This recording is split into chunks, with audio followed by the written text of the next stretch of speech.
Beliggende i boligområdet Bulgwangdong, Eunpyeonggu, Seoul, var Sukyeongsa-templet engang et kendt symbol på humanitet. Det var et sted, hvor 13 forældreløse børn blev taget hånd om under beskyttelse af 2 abbeder. Billedet af det lille, enkle tempel blev hurtigt et symbol på medfølelse, spredte sig bredt og modtog varm opbakning fra det sydkoreanske samfund. Dog i år 2005 blev en frygtelig hemmelighed bag dørene i Sukyeongsa-templet afsløret, hvilket rystede hele Sydkorea. Historien om de vingeløse engle forvandlede sig pludselig til et mareridt og afslørede den grusomme virkelighed bag det tilsyneladende fremme ydre. Hvad var det, der skete med de uskyldige børn i dette tempel, som ellers virkede så fredeligt? I de første år, selvom de havde travlt med buddhistiske pligter, tog de 2 abbeder i Sukyeongsa-templet, fru Sukyeongsa Nam, 55 år gammel, og fru Yuji-seung Kim, 76 år gammel, så stadig hengivet af 13 forældreløse børn. Deres handlinger blev betragtet som et symbol på næstekærlighed og medfølelse i buddhistiske skrifter og skabte et smukt billede midt i et konkurrencepræget samfund. Den rørende historie om Sukyeongsa-templet spredte sig hurtigt kraftigt gennem medierne og rørte millioner af hjerter. Selvom det lille tempel manglede materielle ressourcer, skabte billedet af de 2 venlige abbeder dyb bevægelse hos mange. En bølge af stærk opbakning opstod. Folk donerede uafbrudt penge, gaver og tilbød frivillig hjælp. Alt sammen med hjertet vendt mod det lille tempel og de ulykkelige børn der. Dog begyndte der at vise sig revner i det smukke billede. Da et indlæg på et tv-stationsforum anklagede Sukyeongsa-templet for dårlig behandling af børnene. De chokerende beskyldninger blev i første omgang mødt med skepsis fra offentligheden, fordi det positive billede af de 2 abbeder og templet var dybt forankret i folks bevidsthed gennem dokumentarudsendelser og tv-programmer. En tilbageholdende holdning over for anklagerne og frygten for, at de måske stammede fra misundelse eller jalousi, gjorde det desuden svært for mange at tro på sandheden. Dog slukkede mistankens flamme aldrig helt, men ulmede og blussede endnu stærkere op, da anklagerne kom fra beboere, der boede tæt på templet. De udtrykte deres harme og krævede en undersøgelse af det, de mente var den grusomme sandhed bag Sukyeongsa-templets glitrende facade. Ifølge deres beretninger blev børnene i templet slet ikke taget hånd om på den omsorgsfulde måde, som medierne havde fremstillet. Tværtimod blev børnene efterladt i trange, fattige forhold uden adgang til lægehjælp, når de var syge. Var disse anklager sande eller blot misforståelser og overdrivelser? I virkeligheden havde rygterne om sagen med børnene i Sukyeongsa-templet i lang tid cirkuleret stille i lokalsamfundet. De fleste mennesker i området troede, at templet udnyttede de stakkels børn til at opnå ulovlig fortjeneste. De donationer, der strømmede ind til templet gennem tv-programmer, sammen med den månedlige støtte fra myndighederne, fik mange til at stille spørgsmål ved de ansvarliges egentlige motiver. Under det stigende pres fra den offentlige opinion kunne sagen ikke længere skjules. En officiel undersøgelse blev iværksat i juni 2005. Programmet Sygt Tæt Kontar fra tv-stationen SBS afslørede den frygtelige hemmelighed bag Sukyeongsa-templets medfølende facade. Det, der blev afsløret, var endnu mere chokerende end de tidligere rygter.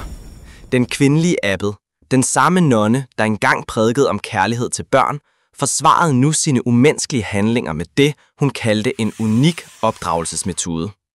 Ifølge hende blev børnene låst inde i mørke rum med lukkede døre og skodder under påskud af, at det var det køligste sted. De ældre børn blev efterladt til sig selv og måtte klare sult og nød alene. Legetøj lå spredt ud over hele templet og udgjorde en fare for de små, men nonnen forholdt sig iskoldt og følelsesløst. Børnenes kost var også alarmerende. Hvert måltid bestod kun af en skål hvid ris med vand, så simpelt at det virkede fattigt. Selv spædebørn måtte forsøge at få denne mad ned. De 2 nonner brugte endda den samme store skål og en enkelt ske til at made over 10 børn. Skeens størrelse og hårdhed, da den var beregnet til voksne, gjorde det svært for de små børn. Hvad der var endnu mere bekymrende, var, at spædbørnene blev tvunget til at drikke almindelig komælk, på trods af de sundhedsrisici, det kunne medføre. Dog, da hun blev afhørt, holdt den kvindelige abbed stædigt fast i sit synspunkt og hævdede, at mælken var blevet pasteuriseret grundigt og derfor ikke var skadelig for børnene. Denne holdning afslørede en blind og skræmmende stædighed. Hver aften fra klokken 5 blev mørket sænket over børnene i Sukyeongsa-templet, når de blev drevet ind i mørke rum og fuldstændigt isoleret fra omverdenen indtil næste morgen. Dette stod i skarp kontrast til det positive billede, som templet tidligere var blevet fremstillet med i medierne.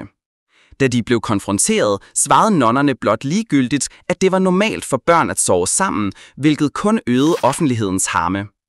Det er svært at tro, at børnene kunne overleve under så barske, farlige og mørke forhold. Beretninger fra frivillige afslørede en brutal virkelighed i templet. Børnene her manglede ikke kun kærlighed, men fik heller ikke opfyldt deres grundlæggende omsorgsbehov. En hjerteskærende situation opstod, da frivillige spillede børnemusik for at skabe en glad stemning, men blev skældt højlydt ud af den kvindelige abbed, som straks forlangte, at musikken blev slukket. Hun klagede ofte over, at hun ikke kunne udholde børns lugt. Selv den mest basale hygiejne for børnene blev forsømt. Nonnen krævede kun, at blærerne blev skiftet, når børnene havde tisset flere gange, og nogle gange blev de endda tvunget til at bære brugte blærer igen. Frivillige rapporterede også om en skræmmende bademetode, der blev praktiseret her. Børnene blev tvunget til at bade i vand med meget høj temperatur, hvilket udgjorde en alvorlig risiko for hudskader. Selvom børnene skreg uafbrudt, fastholdt nonnen stadigt, at vandtemperaturen var normal. Gribende, suspensfuld, energetisk hændelse forbundet med denne metode fandt sted, før sagen blev offentliggjort. En lille pige, der boede i templet, blev mistænkt for at have fået forbrændinger af det alt for varme badevand. I stedet for at blive bragt til hospitalet til akut behandling, blev hun låst inde i et fugtigt rum, uden at modtage nogen form for lægehjælp. På trods af de frivilliges bønner, nægtede den kvindelige abbed koldt og kontant at hjælpe, og begrundede det med, at den lille pige tidligere havde optrådt meget i medierne. Hun frygtede, at hvis sagen blev afsløret, ville det ødelægge templets gode omdømme og påvirke strømmen af donationer. Ikke kun den lille pige, men også mange andre børns helbred i templet blev forsømt. Børnene led af alvorlige sygdomme som brok, gulsot og lungedetændelse, ud over almindelige lidelser som forkølelse og løbende næse, men blev ikke bragt til hospitalet. Begrundelsen var, at disse sygdomme ville gå over af sig selv. Denne uvidende og uansvarlige holdning vækkede mistanke om, at templet bevidst forsøgte at skjule børnenes helbredstilstand for at undgå, at deres umoralske handlinger blev afsløret.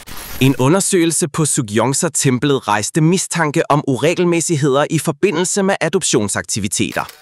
For at få klarhed i sagen gennemførte filmholdet en hemmelig undersøgelse ved at udgive sig for at være et ægtepar, der ønskede at adoptere et barn. Da de henvendte sig til de to nonner, modtog de et chokerende tilbud. Adoptionen kunne finde sted, hvis de købte et stykke jord til den kvindelige abbed, som hun havde udset sig, eller byggede en parkeringsplads til templet. Tidligere afslørede en mand, der havde adopteret et barn fra templet, at han måtte betale 16 millioner won for at bygge et badehus til templet, efter at være blevet bedt om 20 millioner won i bytte for et barn. Det stod klart, at for de mennesker, der gemte sig bag religiøse klæder i Sukyongsa-templet, var børnene ikke uskyldige væsener, der fortjente kærlighed og omsorg, men blot redskaber til at tjene penge. Ikke nok med det, Sukyongsa-templet blev også anklaget for åbenlyst at have tilegnet sig sociale støttepenge på ulovlig vis. Beviser viste, at 12 ud af de 13 børn i templet havde fået udstedt fødselsattester med efternavnet Kim for at opfylde betingelserne for statsstøtte. På den måde modtog templet regelmæssigt 310.000 won per barn hver måned, hvilket udgjorde omkring 3,6 millioner won i alt. Selvom dette var et betydeligt beløb, var der ingen, der vidste, hvad pengene faktisk blev brugt til. Gribende, suspensfulde af børnene kombineret med ulovlig personlig vinding, afslørede Sukyongsa-templets sande ansigt som et arnæste for forbrydelser. Bemærkelsesværdigt er det, at disse kriminelle handlinger fandt sted i hele 3 år, fra år 2002 til år 2005. Men hvorfor blev sagen i så lang en periode mødt med tavshed, uden at nogen stod frem og anmeldte det til myndighederne? Svaret ligger i myndighedernes forsømmelighed og i visse mediers manglende årvågenhed, ja, endda utilsigtede medvirken. I år 2003 havde en frivillig anmeldt de grusomme handlinger i templet til politiet. Men i stedet for at gennemføre en grundig efterforskning, nøjedes myndighederne med at kræve, at templet rettede op og udførte en overfladisk undersøgelse. Myndighederne i Uimpyong-distriktet forsvarede sig med, at det var svært at få adgang til templet, og at de var tilbageholdende over for religiøse organisationer. Medierne kan heller ikke fralægge sig deres ansvar. Reportager og tv-programmer havde fremstillet Sukgyongsa-templet som et medfølende og barmhjertigt sted. Billederne af de hengivne nonner, der tog sig af børnene, sammen med udtryk som engle uden vinger, narrede offentligheden og skabte et slør mellem den barske virkelighed og templets glitrende ydre. Først da programmet Sandinger omkring os modigt afslørede sandheden, ventede den offentlige mening sig fra beundring til harme. Mange udtrykte beklagelse over, at hvis der tidligere var blevet foretaget en grundigere undersøgelse, kunne børnene være blevet reddet tidligere. Under det voldsomme kritikstorm måtte nogle medier komme med offentlige undskyldninger. Men kan disse sene undskyldninger virkelig lindre ofrenes smerte og hele de sår, som børnene har lidt under? I juni 2005 blev de 13 børn i templet Sukgyongsa endelig revet ud af den mørke tilværelse. De blev overført til mere passende plejefaciliteter, hvilket markerede en vigtig vending i deres liv. Børnene begyndte rejsen mod at hele deres psykiske sorg og genfinde den barndom, de havde mistet. Dog var det langt fra let at stille de ansvarlige til ansvar for deres handlinger. Ranskanningskendelsen mod templet Sukgyongsa blev udsat i en uge, og selve ranskanningen foregik langsomt, hvilket gav gerningspersonerne mulighed for at destruere beviser. Anholdelseskendelsen blev ligeledes forsinket, hvilket gav nonnerne tid til at undslippe lovens lange arm. Disse usædvanlige omstændigheder fik offentligheden til at stille spørgsmålet: er der en magtfuld aktør i kulissen, som beskytter de kriminelle? Men som ordsproget siger, himlens net er hvidt, men slipper ingen fri, varede deres flugt ikke længe. De skyldige blev anholdt i Changwon-distriktet i provinsen Gangwon. Ikke desto mindre blev straffen for at have forsømt børnene kun 1 års fængsel. En alt for mild dom sammenlignet med det, de 13 børn måtte gennemgå i løbet af 3 lange år. Denne straf, sammen med den tidligere mediedækning, der uforvarende glorificerede et forkert billede af Sukgyongsa-templet, udløste en bølge af offentlig forargelse.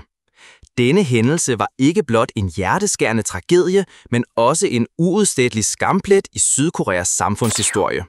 Selvom næsten 2 årtier er gået, forbliver sagen om Sukgyongsa-templet højaktuel og rejser stadig smertefulde spørgsmål om nutidens beskyttelse af børn. Gribende handlinger som disse stadig foregår i stilhed, uden at vi bemærker det, eller måske endda bevidst vælger at ignorere dem. Er det muligt, at vi endnu ikke har lært nok af fortiden til at skabe et tryggere og sundere miljø for fremtidige generationer, så tragedier som den ved Sukgyongsa-templet ikke gentager sig? Dette er et spørgsmål, der kræver alvorlig refleksion fra både den enkelte og samfundet som helhed. Vi vil meget gerne høre din mening og dine synspunkter om denne sag. Del dine tanker i kommentarfeltet nedenfor. Glem ikke at synes godt om, dele og abonnere for at følge med i flere chokerende sager og fortællinger om retfærdighed. Mange tak.